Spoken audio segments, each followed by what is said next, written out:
Lilam la, lilam la, lilam la, li coup d'état la. Lilam la, oh, lilam la, lilam la, li coup d'état la.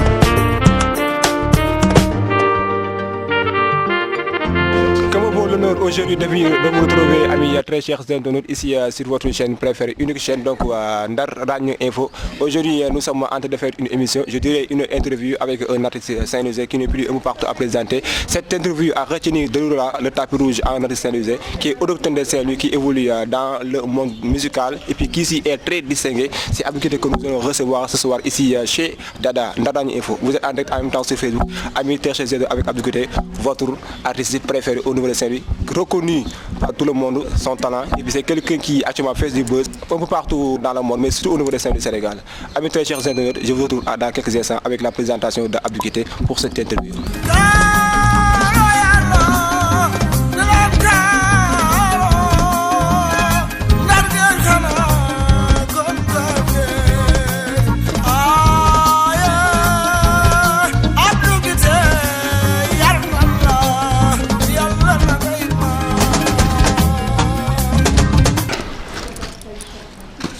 Maintenant, grave maa ngi lay ziar. maa ngi delloo ziar gannaaw boo ma la dalalee dama lay bàyyi nga nuyu ak nos très chers internautes yaa ngi gis les fans sont déjà en ligne sur Facebook et ça se passe en direct bàyyi nga nuyu ak ñoom. macha allah maa ngi ziar équipe bu Ndar Radio Info di am mbégte lool tey jokkook suma waa kër ci suma biir kër waaw noonu laa ko mën a tuddee parce que Saint-Louis moom su ma fi ñëwee rek nekkuma dans un esprit même de travail mais plutôt dans un esprit familial donc j'ai un très grand plaisir d'être là mais quand même le travail continue parce que fu ñu mën a nekk rek ndaxte li ñuy def fépp fu ñu mën a nekk rek dañu ca war a wane ab xarañ dañ ca war a wàññee taxawaay bu mat sëkk moo tax tey bi ngeen ma woowee ma bàyyi lépp ñu daje ndaxte li ñuy def ci liggéey bi la bokk et yàlla nu yàlla jàppale lépp jëm kanam en tout cas maa ngi ziar ñëpp. Encore ça se passe en direct sur Facebook, vous êtes encore en direct sur votre chaîne Ndar Radio Info avec cet artiste qui n'est plus un peu partout à présenter comme je l'ai dit tout à l'heure à l'introduction. Maintenant Abdou Guité xëy na du ma ni nga présenté wu parce que du ma ni nga présenté parce que boo xoolee gars yi xam na la un peu partout mais xanaa nga wax un tout petit peu kan mooy Abdou Guité exactement nga revenir sur ta carrière sur tes débuts. Waaw man je suis natif de Saint-Louis. J'ai commencé la musique ici à Saint-Louis à travers les ASC associations sportives culturelles ci école bi nga xam ni moom la ñu jël loolu di Abdoulaye Mar Diop foyer yi école Charles de Gaulle aussi bu nu daan am foyer bu jotee tamit dama ci daan wane suma bopp bu baax ba yàlla def ma dajeek des occidentaux muy ñu jóge woon Aix-en-Provence ñi jóge Marseille ñu ñëw doon rechercher une voix ci la ñu dajeek man waxtaan ak samay wayjur nangul leen ñu daal di tàmbali nag benn collaboration mu nekkoon le groupe Work mais à l'issue du groupe Work bi yàlla defee ñu def benn parcours bu am solo ci laa ñëw nag en 2002 Sénégal pour apporter ma petite touche ci musique gu Sénégal pour yokk taaru musique gu Sénégal donc boobu ba tey nag maa ngi ciy jéem am na œuvre yu bare yu ma teg am na texte yu bare yu ma bind am na mélodie yu bare yi nga xam ni teg naa ko di ko jox suma askan di ko taxawale suma askan tamit avec fierté et avec fidélité maa ngi ciy góorgóorlu daal yoon wi nag jeexagut donc am na ci jéego yu ñu def am na yu des yàlla nañu ca bakkan yóbbu. En tout cas ça te reste un long chemin à faire comme vous venez de le dire tout à l'heure mais maintenant Abdou Guité tey jii bu ñu seetloo dañuy jékki-jékki rek nga disparaître xam dans les radars nga jékki-jékki kenn dootu la gisati avant ce dernier album fa nga nekk loolu liggéey exactement. waaw à part suma dernier album dëgg la maa ngi woon ci suma yeneeni activités yi nga xam ni ça n'a rien à voir ak taxaw ci télé bi wala ci rajo bi wala kaw seen donc yooyu bokkul ak musique dara moo tax mënuma di ñëw à chaque fois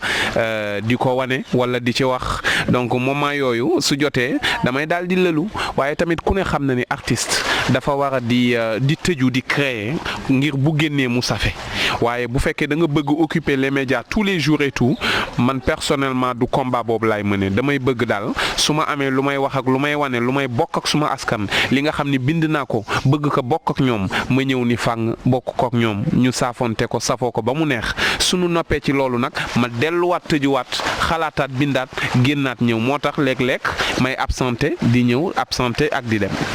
mais da ngay absenté dem da ngay absenté ñëw mais suñu tënkoo ci loolu tey Abdou Guité est-ce que dafa am d'autres préoccupations à part la musique wala. bien sûr je pense que tey ku ci nekk ci ñun xam na ni àdduna moom il faut diversifier ses activités déjà pour son propre plaisir ak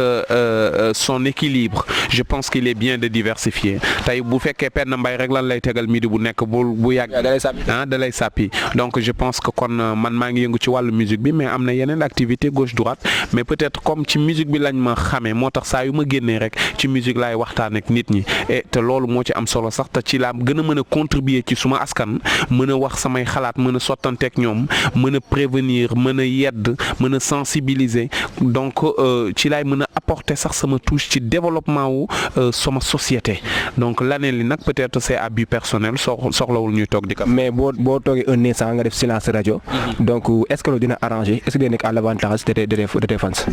waaw fans yi nag moom wax dëgg yàlla lu nekkul seen avantage yi teelu ma parce que mën naa ni c'est ma deuxième famille te c'est ma raison d'être ba tax na bu doon sama sagol la ñu bëgg rek ca laay ne saa su ne mais nag il faut marcher au rythme de ses moyens et de son pouvoir donc boo defee lu weesu la yàlla mën loo rek amaana nga dëppook yoon moo tax li ñu bëgg mooy suma mébét te incha allahu rabbi gëm naa ni yeggagun ca waaye daan ca yegg ba romb ko mais ci sunu jon yàlla tey nii ni ma mëne daal ci sama kent lay kàttan maa ngi koy defee. dama dégg sa biir wax nga ni da ngay avancer ak say moyens. ban moyen nga bëgg a wax. waaw xam nga musique moom ku ko wax ni moyen musique aujourd'hui on vous présente un album de 11 titres mon dernier album Coup d'État comporte 11 titres. album moom xam naa après daal si ñëw ko. waaw loolu du benn fan nga koy def du ñaari fan du 1 million nga koy def du 2 millions c'est des moyens colossaux donc boo xoolee qualité bi nga xam ni moom moo nekk à travers cet album tey am na sañ-sañu képp koo mën a indi tey ci musique gu àdduna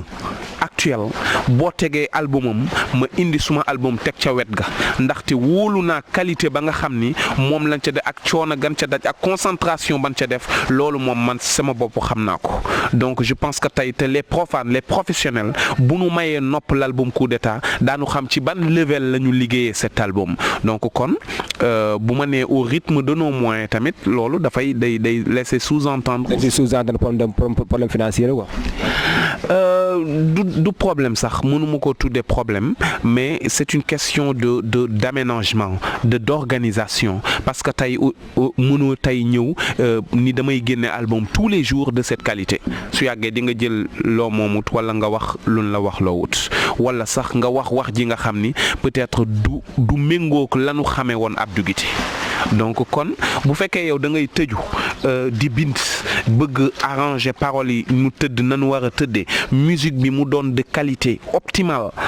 production bi mu doon lu set li nga xam ni tu peux le présenter à travers tout le monde pour défendre la musique sénégalaise au devant de la scène mondiale je pense que du lu muy mën a def peut-être chaque 6 mois non moyen yooyu amaguma ko donc kon 1 an wala 1 an et demi wala 2 ans je peux venir avec un album qui équivaut à cette qualité. mais suñu déggee solo est-ce que mën nañu wax ni Abdou Guité il fait cavalier seul c'est-à-dire moom mooy bind ay texte moom kese dañuy gis seen artistes yi d'habitude dafa am ku leen bindeen texte ñoom ñu ñëw rek way yow tey ji bari nga ci da ngay bind parfois ñu bindal la exactement ba nga ci def. waaw personnellement man suma philosophie mooy je peux pas revendiquer cavalier seul parce que déjà musique on parle de création musique koy créer sa musique bind sa texte et tout pour man Dieu est le seul créateur képp ku fi génne dara wala ku bind dara da nga sukkandiku ci benn inspiration am na lu la influencer nga jël sa base développer loolu donc kon quelque part am na ñeneen ñi nga xam ne ñoo ngi participer di agir ci li nga xam ni moom nga yëngu voilà donc bu nu weesoo loolu xam nga tey musique bi doy waar gi nga xam ni te obligé lu bare nga toog defal ko sa bopp boo bëggee mu egg na nga ko bëggee waaw loolu li may wax foofu du revendiquer wu ma cavalier seul bi mais tey boo xoolee production musicale les producteurs ils se sont fait rares c'est difficile si l'artiste lui-même ne décide pas de s'autoproduire on risque de ne pas l'entendre et le marketing si l'artiste lui-même ne s'organise pas pour dresser un planning de marketing, essayer de poser toutes les pierres qu'il faut, ça risque de très mal se passer. Donc foofu laay waxee tey sunu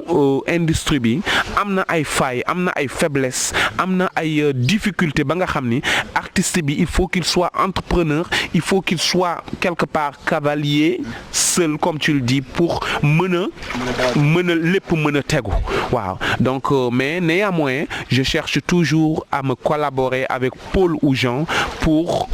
une meilleure performance. Loolu moom su ma ko amee je suis preneur. Mais bu fekkee néew fi wala quand le travail est mal fait su fekkee da nga ko délégué tu es obligé de prendre les choses en main et c'est pourquoi je procède lentement pour yëf yi mën a am benn qualité à la fin.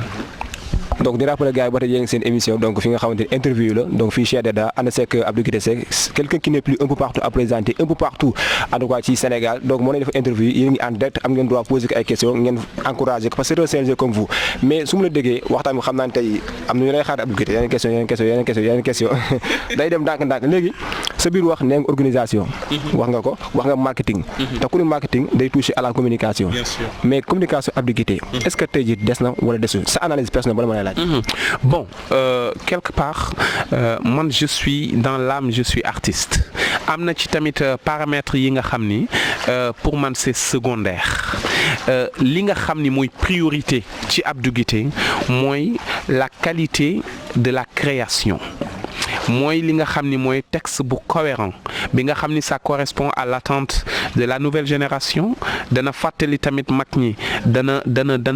dana yeesalaat lu bare donc ça c'est un premier point bu loolu weesoo man je suis très perfectionniste damay bëgg musique bi nga xam ni moom laay joxe damay bëgg mu set donc loolu bu ma amee loolu am une production ba production bi daje léegi nag li ci des mooy nan laa mën a def pour jottali ko ñi nga xam ni ñoo ko war a yeggale askan wi les animateurs les journalistes def conférence de presse def vidéo clip jox ko télé yi may ko télé yi jël album bi may ko rajo yi ak ñi nga xam ni ñoom c'est des gens stratégiques yi nga xam ni am nañu benn force de communication nga eggee leen ko pour ñu mën ko loolu bu ma ko xasee ba def rek man je suis bien je suis zen après la ca topp l'aspect marketing l'aspect etc. Donc loolu c'est secondaire su ñëwee neex nag parce que kenn du liggéey ba foofu te doo ni retour sur investissement loolu di nga ko xaar waaw mais du priorité ci man xam nga lan mooy gën a nekk sumay priorité mooy sama album bay ñëwaat naka laay def ba mu dàq bi mbaa mu tolloog level bi mbaa mu am qualité bu ni mel loolu mooy doon suma propriété du ma mën a sama priorité. léegi nag lépp nag du mën a mate dana am yu manqué gauche yu manqué droite etc. mais ci li nga xam ni moom laay ñaan suma borom mooy mu may nu tout temps les possibilités d'être là en bonne mine et en bonne santé pour toujours mieux servir. mais jàpp nga sa communication baax na. fépp fi ma jàpp ni baax na maa nga cay continuer di foncer su fekkoon communication bi je pense que yaakaaruma ni baax na damay changer la donne aujourd'hui yàlla def na ci sunu wàllu communication boo xoolee soppe yi ci Facebook beeg ci fu nekk boo demee xool commentaire yi di nga gis ni seen appréciation moo ëpp seen critique donc kon yaakaar naa ni kon persévérance la ñu war a def ci sunu wàllu communication ñoo ngi éviter lépp luy bad buzz te di bokk ci good buzz bëgg feeñ taxul ñu def njombe donc kon loolu je pense que lu baax la lu ñu war a accentuer bon voilà après nag lépp tout ne peut pas être parfait bon là j'attends d'autres idées aussi ku ci nekk indi xalaatam ak mën-mënam pour que Abdou Guité gën a mën a rayonner. en quoi man j'ai tendance à dire que wala les fans ont tendance à dire que du ma ni sa communication baaxul mais Abdou Guité c'est quelqu'un boo xamante ni boo xool ci musique sénégalaise je me range pas de ton côté mais dëgg la wala Saint-Louisien nga mais dafa mel ni Abdou Guité ni mu war a avancer dëggantaan comme yenn artistes def mel noonu agul foofu la moo ko bloqué exactement. man ci suma sentiment je suis bien macha allah franchement bu fi yemoon sax mu neex ndaxte bi muy judd kenn xamuma te tey mënoo wax Ndar te doo tudd Abdou Guité mënoo wax musique sénégalaise te yaa tee flambeau bi rek sant yàlla donc kon bu fekkee nag dañu xeeb loolu ba ni fi nu waroon yeggunu fa wala la ñu waroon defuñu ko je pense que bu boobaa amul kenn ku nu mën a waxal ku lu dul buur bi yàlla. En tout cas moi je me réjouis et je me contente ci li ma am ak ci fi ma toll maa ngi ci sant yàlla et je suis bien chaque matin je me lève je dis mais alhamdulillah quoi parce que àdduna yàggul donc tey li parcours bi yëpp buñ ko amee au cours de notre vie mais c'est important on a fait le tour du monde. star boobu yi fi jaaxal doomu aadama yi ci àdduna yëpp yàlla def na am na lu ñu def ak ñoom am na lu ñu bokk ak ñoom dem nañu ñëw nekkaat au sein de notre société te teewuñu dem marché teewuñu football ci koñ bi teewuñu génn teewuñu saafante et cetera moi je pense que ça c'est une richesse waaw donc nag après nag ku ko xeeb daf ma yéene lu ko ëpp kon alhamdulilah. mais waa Ndar da laa bëgg dana yéene tamit de. sant yàlla na yàlla xeeb dolli loolu sax moom la olof di ñaan mais nag ñoo ngi sant yàlla franchement je me plains pas. waaw ba tey dañuy ñëw tey ji communication Abdou Guité au niveau de Saint-Louis fi nga dëkk. parce que tey ji dañu seetlu ni Abdou Guité mën na am événement yu bëri tey damay ñëw ci les 24 décembre tëggoo le 30 décembre yaa ngi tëgg. mais yaa ngi tëggee Thiès dama waral loolu. waaw li ko waral mooy li ma la wax rek man je suis un artiste je ne suis pas un producteur de spectacle bu fekkee tey la mairie de Saint-Louis organise préféré jël un autre artiste qui n'est pas Abdou Guité mënuma ci dara. loolu mairie moo jël benn artiste bu Saint-Louisien yi. waaw parce que bu fekkee ci moment boobu ñi fi ñëwoon je pense que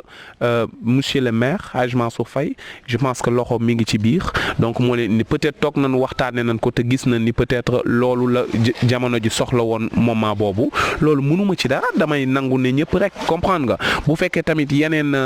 producteur organisé nañu jël yeneen artistes aussi mais c'est bien il faut diversifier et tout donc mais man je serais ravi de venir apporter ma contribution à l'animation de la ville. kon du si yow. c'est pas possible mu nekk ci man parce que kuy wut fu mu fanaan ak kuy wut ku ko wéttal tëjal bunt bi du leen boole donc je pense que mënul nekk ci man Saint-Louis bu ma Saint-Louis soxlaa bu ma faneen di fay 10 millions Saint-Louis bu ma soxlaa à 4 millions dama koy ñëw def waaw mais nag damay ñëw toujours dans un contexte professionnel parce que yàlla def na temps bi ma def ci musique bi yëpp dafa laaj aussi yenn taxawaay yi mënuma jóg rek tëb j'ai une grande famille derrière moi j'ai l'orchestre Évolution te c'est des gens d'un niveau quand même assez soutenu donc aussi il y a des normes moo tax daal ci ku nu jox sunu gëdd yitte woonu ñun daanu am cawarte ñu jox la sunu concours bégal ña nga xam ni ñoom nga ko yéene. Abdou Guité Seck su ne musique saint-louisienne tey jii da nga xalaat ci bala may ñëw si musique sénégalaise bi mais Saint-Louis nga dëkk tey jii noo gisee musique ñu fi nekk. waaw ñi fi nekk di ay ndaw ñoo ngi góorgóorlu di def lu ñu mën mais du ma ni musique saint-louisienne sax mais musique sénégalaise parce que benn la. donc je pense que les problèmes. su ma nee musique saint-louisienne bi dogguma la mais dama gis ni par exemple tey jii Saint-Louis tey jii nii boo xoolee par rapport ak yeneen dëkk du ma lim benn dëkk mais Saint-Louis boo xoolee bu njëkk culture ñëpp mënoon jàng côté lépp ñëpp mënoon théâtre lépp ñëpp mënoon mais la moo tax boo xoolee boo ko doon classé def mel ni Saint-Louis boo ko bu nekkul si avant dernier ci côté musique nekk na ko tamit de. xam nga musique moom ay faayam c'est partagé entre acteurs yi ak askan wi donc man dama naan je suis mal placé pour donner un élément de diagnostic pour démontrer les failles parce que moi-même je fais partie de cet ensemble je suis un élément du moteur donc tey aujourd'hui lépp li nga xam ni mooy manquement dama ko yëg te daf may metti mais je pense que bu ma ci amee mën-mën pour changer les choses je n'hésite pas donc je pense que tey lépp lu ci doon faille la responsabilité est partagée partant ci artiste bi bind bi koy présenter animateur ba koy jël ba koy promouvoir askan wa koy déglu ak di ko consommer donc kon ñun nag bu fekkee ñun ñëpp dañu àndandoo di prôner pour la qualité je pense que avancement dana am ci musique saint-louisienne ci musique sénégalaise mais bu fekkee dañu am esprit partisan ak di promouvoir la médiocrité ak di tamit par parlo je pense que bu loolu du def lu dul ñun ñëpp plonger nous vers le bas il faut que ñun ñëpp ñu essayer di aspirer vers la qualité mu am une concurrence saine qui tend vers la qualité qu'autre chose je pense que fay yi foofu rek la nekk maa ngi ciy bay sama waar nag du ci ñàkk tamit maa ngi ciy def ay njuumte ndaxte nee naa la je suis un élément du moteur waaye je fais mon maximum pour que yëf yi évoluer jëm ca kanam. bu la ñu ñëw si album bi ñu seetlu c'est juste avant corona bi. nga ko génnee n'est-ce pas nga génnee album bi. mais tey jii bu ñëw si album bi. Abdou Guité yaa ngi ko titré coup d'état. Abdou coup d'état moom loo si jublu turu coup d'état bi. waaw coup d'état way wi je pense que ku ko déglu rek dina xam exactement li tax ma tuddee ko coup d'état et je pense que le mot avait sa raison d'être parce que c'est un coup. donc am coup bu rëy moom la donc moo tax ñu tuddee ko coup d'état ba noppi métaphore la quelque part ndaxte un artiste dafa war a buy bind tamit bind bi di junju bañ a doon rek lu terne lu banal mais des fois li naan il faut qu'il y ait anguille sous roche donc voilà am luñ cay sous-entendre avant muy génn ak bu génnee buñ ko dégloo ba noppi am yeneen yi nga xam ni dañ ko ciy dégg un album c'est ça il faut rendre un album mystérieux une chanson un texte il faut que mu tëddee noonu pour am cafka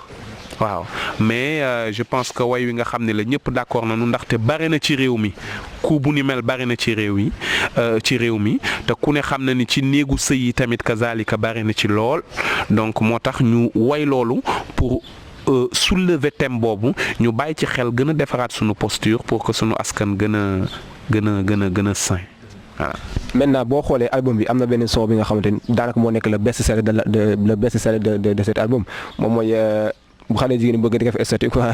yow laa bëgg bi quoi xaw ma bëgg bi moo leen sa neex xaw ma way bi moo leen sa neex mais ba ñu ñëw si loolu yaa ngi ko génnee comme ni ma waxoon léegi rek si avant corona bi ak corona bi lu méttee est-ce que impacté wu la après conséquences yi. c'est évident parce que boo génnee album liggéey ko ñetti at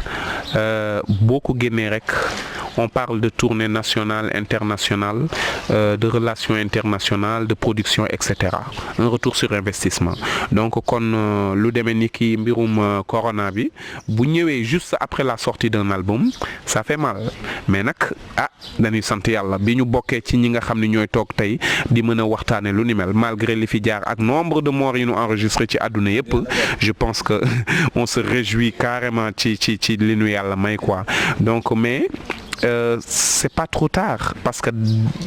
déjà yow laa bëgg bi gis nga engouement bi mu am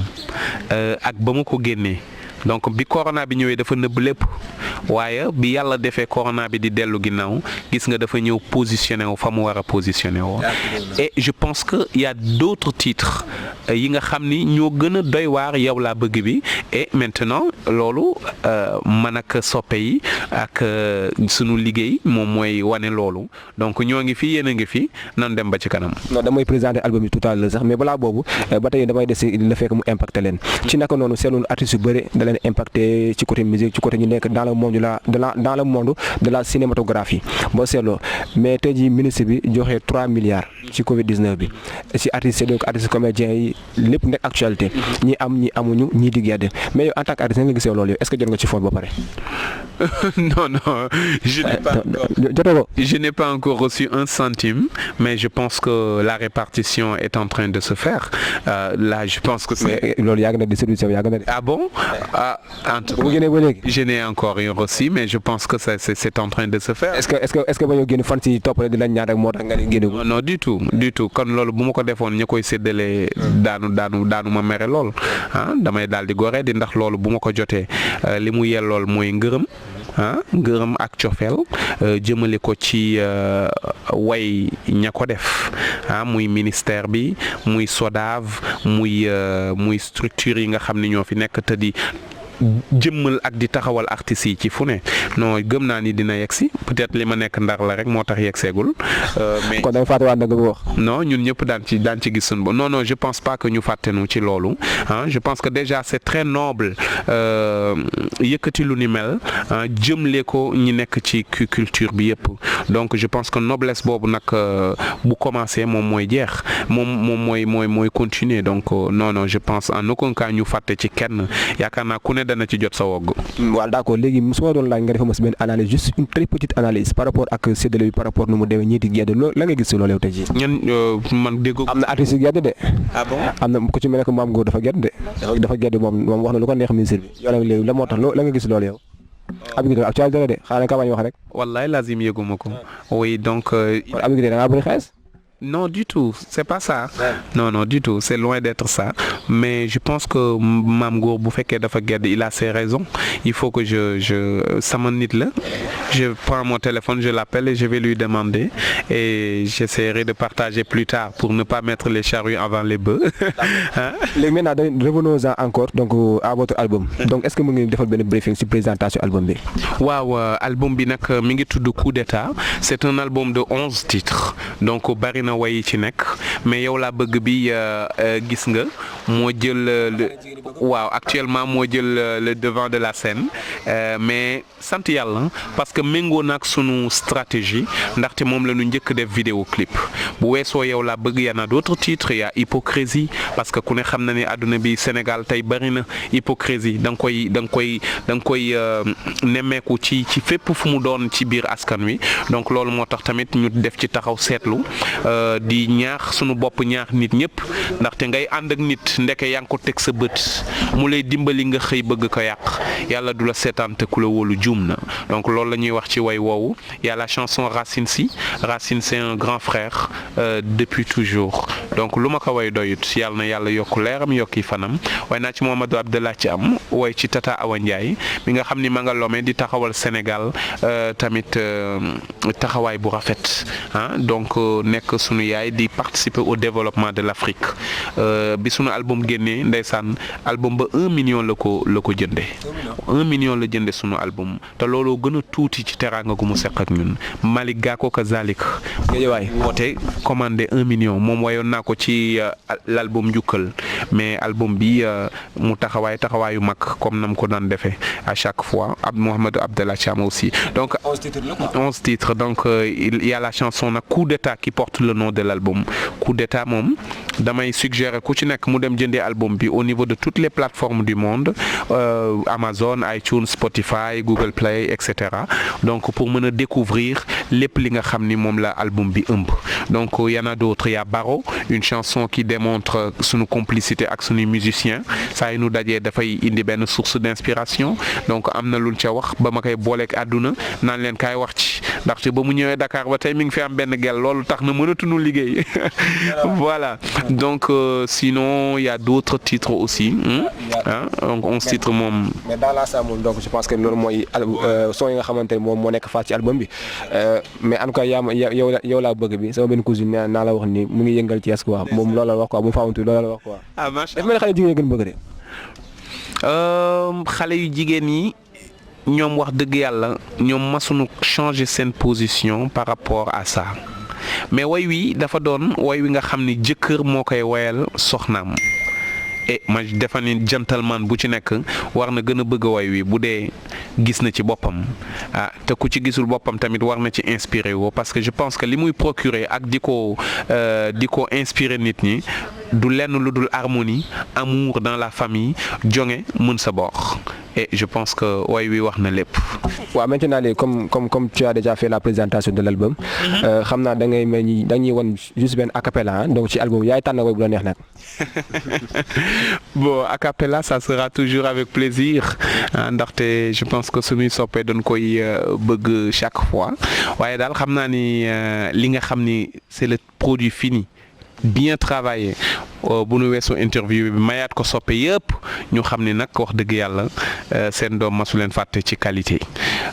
te je pense que yeneen vidéo tamit mi ngi ci yoon wi incha allah bu lii weesoo rek daanu ñëw ak yeneen vidéo clip pour gën leen mën a présenter album bi ñëpp mën ci am compréhension bu doy.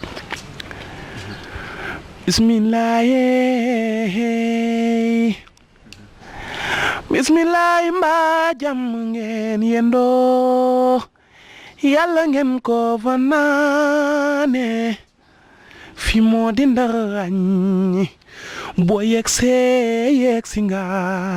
boo yegseegul gaawal gaaw fi mooy dëkku teraanga géejo mbaamu laan tama ñaari boor fu la neex ngay tëggee lu baax du ñetti boor yow laa bëgg àndandoo ak mindeef kenn du ko dindi yow laa bëgg. En tout cas, il a une voix très pétillante. L'homme se nomme Abdou Guité Seck, l'enfant chéri de Saint-Louis du Sénégal. En tout cas, c'est quelqu'un koo xamante musique moom mun naa ne Sénégal kenn dàqoo way. Maintenant Abdou Guité xam naa ni ñu ngi si njeexitalu émission bi. Je pense que ni way si Ndaraañi moom Ndaraañi war na laa fay quoi après bu ñu war na laa fay quoi. Maintenant léegi dañuy waaj parce que actuellement y a beaucoup de jeunes yoo xamante ñu ngi émerger au niveau de la musique sénégalaise. Tey jii yow loolu la nga ci mën a wax tey jii la nga ci mën a wax. waaw dama ci am kontaan bu baax te di leen encourager. xam nga secteur bi nga xam ni amul espoir kenn du daw wuti ko donc bu xale yi dawee jëm ci musique bi c'est parce que am na luñ ci sentir et loolu il faut que ñu capitaliser ko sunu état jóg taxaw ci ginnaaw xale yi mag ñi tamit jóg jàppale gone yi parce que am na way bu mooy bind bu tudd notre patrimoine culturel et le patrimoine ce n'est rien d'autre que ce que l'on transmet de génération en génération mais génération bu ñëw mën na ko bañ a jël tel quel mën na ci apporter sa pierre c'est ce qui enrichit la chose ce qui rend la chose actuelle di ko moderniser muy ànd ak jamono à chaque fois donc kon damay encourager les jeunes di leen wax fi ngeen jàpp foofu la musique bi bëri na ay débouchés ñëw leen mais nangu leen daw jàngi ko instrumentistes yi nañuy gëstu seen ay instruments di ko jàng di dem jëli yenn musique yi nga xam ni moom moo am background ñu koy relever di nangu di répéter artistes yi nañuy nangu tamit di lëlu di bind di créer di jéem a xool fan la qualité nekk ñu daw jëm fa buñ ko defee duñ ko rëcc. Maintenant donc léegi j'ai parlé dans la généralité mais bu dee au niveau de Saint-Louis ñi nga xam ne ñu ngi jóg Abdou Guité lan la mën a tey apporter jeunes yooyu noonu tey jii. waaw xam nga tey man je suis obligé de parler au nom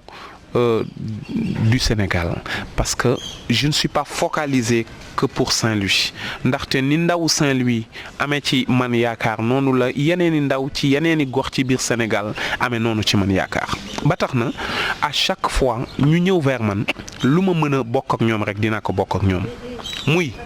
accompagner leen au niveau du studio canaliser leen sur la direction artistique ci plan moyen lépp lu nga xam ne am naa ko lu disponible comme matériel comme studio ma mettre que à leur disposition pour qu'ils s'expriment ainsi de suite donc je pense que kon ci gàttal je suis ouvert de tout cœur et d'esprit pour mes petits frères loolu je pense que c'est un devoir te yàlla def na ma xajoo ko donc à chaque fois que l'occasion se présente et que ma mën ko dinaa ko bokk ak ñoom. donc ba tey xam nga la fin de l'émission s'approche à grands pas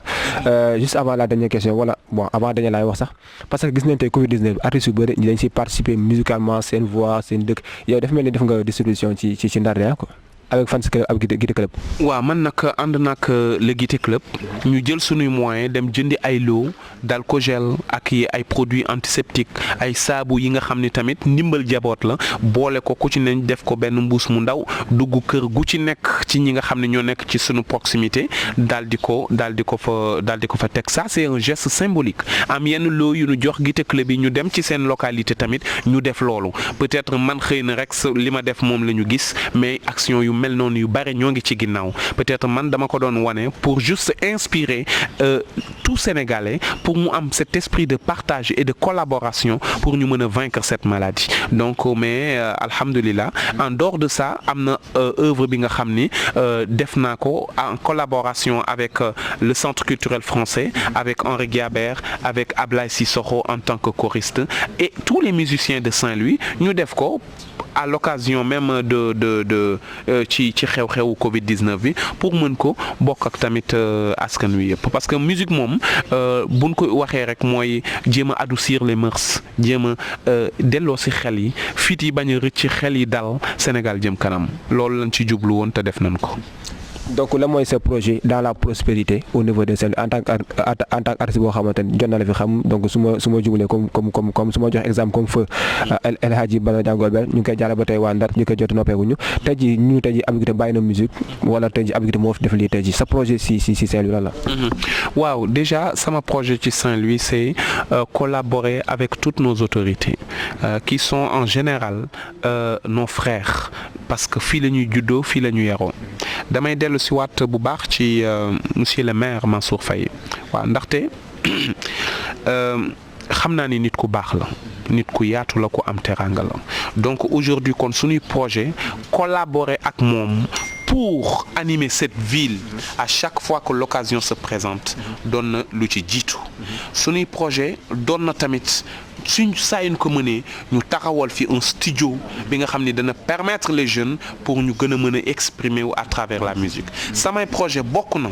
ci bu ma gisee lu mel ne Xaban Thiam mi fi jóge bërki démb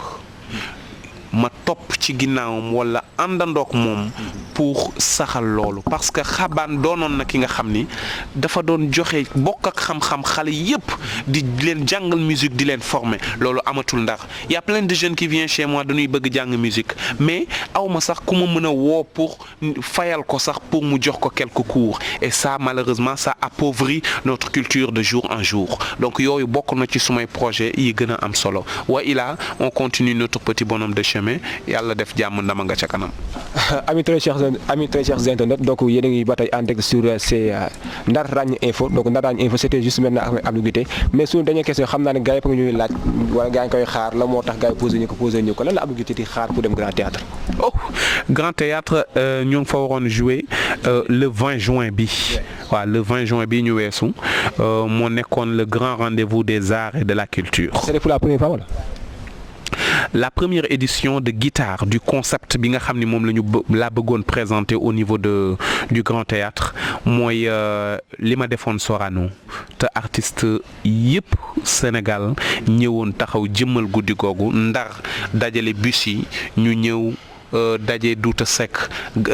grand sëriñ de Dakar indi nag ñu reyal ko gan yi bokk ak ñoom dem Sorano ñi nekkoon ci biti ëpp ñi nekkoon ci biir Kalidou Kassé ñëwoon exposition bi ak les artistes plasticiens de Saint-Louis et du Sénégal ñëwoon donc ça va être la nuit des arts et de la culture loolu moom la ñu fas yéene woon baamtu 20 juin bi donc j'avais pris le Grand Théâtre fay nañ ko répété woon ak musiciens yëpp ba teg oui mais c'est déplorable mais dañu ci sant yàlla bu baax a baax je pense que bu weesoo c'est toujours faisable et ça va être fait donc et après au-delà du Grand Théâtre il y a d'autres projets aussi beaucoup plus grandioses que le su la déggee dafa mel ni yàkkamtoo dara yow sa àdduna quoi ci côté musique ku yàkkamti yàqule yàlla bu ñu yàkkamti je pense que tey lii nii nu nekk nii damay dellu sant yàlla bu baax xam nga tu te réveilles à Saint-Louis tu as le fleuve tu as la mer tu as la famille tu as les amis tu as les fans tu as ta musique que tu entends à longueur de journée tu as aussi la santé pour toujours agir et mieux faire waaye mani loolu bu la doy lu lay doyati kon nu ko yàlla tudde rek ñu defe ko noona yàlla na doon li gën ci ñun incha allahu rabbi. maintenant xam naa neex na gars yi lu neex du doy donc maintenant Abdou Guité sa dernier mot yaa ngi woon en direct interview ak waa Ndar Raññ Info sa dernier mot lan la nga waxaat nag ci projet bi parce que Ndar Raññ Info nekk na kii boo xam ci ay jeunesse nekk tamit noo ci mën a wax. waaw di leen remercier di leen encourager di ñaan yàlla mu gën a jëm kanam Ndar Raññ Info parce qu'on en a besoin ndaxte dama ni tey bi nuy wax ci suma biir interview quand la responsabilité est partagée mooy man bu ma defee suma musique ba mu baax ba ñëw teg ko ci table ji yaakaar naa suma jaan wàcc na waaye léegi nag la koy jëmale kanam ñu mel ne Ndar Raññ Info la ñu mel ne yow la ak say morom yéen a mën a promouvoir la qualité promouvoir l'effort fourni dans le travail pour mu yegg fa. ni am naa dépense mën naa fóone yow laa bëgg mën naa xaalam mën naa riiti yow laa bëgg loo na mati fii lay joxoñ